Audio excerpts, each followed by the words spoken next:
Hi, I'm Jonathan Morgenstein. And I'm Andrew Carr. We're with the Master Gardeners of Northern Virginia here at the Glen Carlin Library Community Garden. And we're going to be speaking with you today about matching the right plant to the right place. To match the right plant and the right place is crucial to make sure the long-term survivability of whatever you're trying to plant, and sometimes even to make sure it can live for a short period of time. For example, if you decide to plant sunflower in a very shady place, it's probably not going to survive. Or if you decide to plant a magnolia tree, maybe a foot from the edge of your house, 20 years from then, it might undermine the foundations of your house. So this is very important to get right. Now, sometimes you have the plant or group of plants that you know that you want, but then you have to find the right location on your property. Other times you know the exact place where you want to plant something, but then you have to figure out what's the right plant to put in that location. So we are looking to match the characteristics of the plant with the characteristics of the location where the plant will be planted. The first and perhaps most important is sunlight. Where the place is that you are going to be planting that plant, how much sunlight does it get? How many hours of sunlight? Does it get the sunlight in the morning or in the afternoon? Generally, the afternoon sunlight is more intense, and these are all things to consider. You should look at the label that you get from the nursery or check out Master Gardener's website to see, does a specific plant require full shade, full sun, partial shade? Because again, you want to make sure that the plant's requirements match the location where you're planting. Another consideration is the hardiness zone. The U.S. Department of Agriculture has broken up the United States into 13 different hardiness zones depending on how intense of weather the plants can take. Here in Arlington, we're in 7B. There are only 13 hardiness zones. And so it can take some cold weather and some hot weather, but not year round. Again, you need to look on the label for the plant that you're using, that you're going to be planting, to determine, will it survive in 7B? And the last is to consider the weather. It's related to the sun and to the hardiness zones, but chances are a tropical plant is not going to survive outdoors all year round.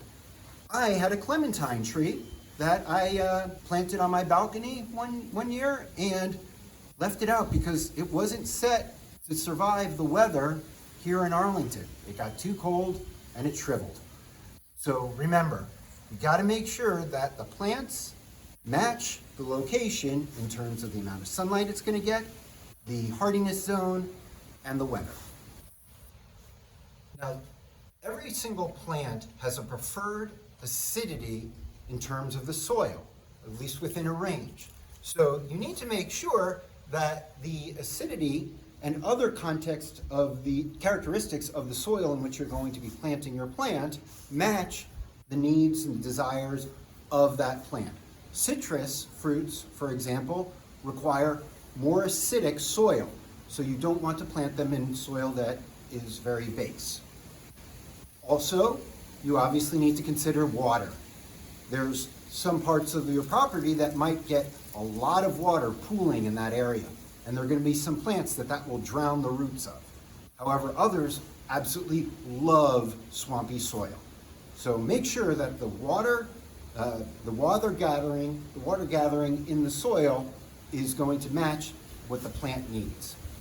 And then the proximity of the plant that you're going to be planting to other things, whether that's physical infrastructure or maybe competitive plants, is something you have to consider. If it's going to be near maybe vines that grow relentlessly, that are invasive, it might get strangled by those competitive plants. You also have to be considerate that you're not planting those maybe over a gas pipeline, which they'll have to chop up in order to get access to the pipe if they need to do repairs. And lastly, make sure that it's appropriate distance from any sort of infrastructure like a building, such as your house, or maybe your driveway, as the roots may either die from constrainment of the proximity to that infrastructure, or maybe you're planting a tree and then it can actually do damage, as we've all seen roots buckle up sidewalks in different parts of Arlington. So all of these things are things to consider when you want to match the right plant to the right place. All right, so after you pick the location for your plant, the next thing that you would like to consider are key aesthetic things when thinking about where and when to plant. So the first thing that I like to think about are benefits to the local wildlife. If it benefits pollinators, birds, anything like that, it is especially helpful. The other thing that I like to think about is if it's a native or native species or cultivar, and other than that, if it's invasive, please do not plant it. The next thing that we like to think about are the lifespan of the plant. How long is it going to be there? How long do you want it to be there? The next thing I like to think about is leaf size and shape, and also the blooms and colors, what types of blooms you'll have during the year, if it'll bloom in the fall and spring, how much you'll like, and then also what it'll look like in the winter. So a whole year-round concept of how the characteristics are. The other things that I like to think about are how far the vegetation around it is and how big it'll grow up in its full life, how large it'll be, how close it'll be, and if it'll get crowded. Those things are very important to the planting aspects. So I think that covers some of the key aspects that you would like to see, but really it's what you would like to have there. Thank you for joining us today for our discussion of right plant, right place. For more information on topics like this and others, go to mgnb.org. Happy gardening. Happy gardening.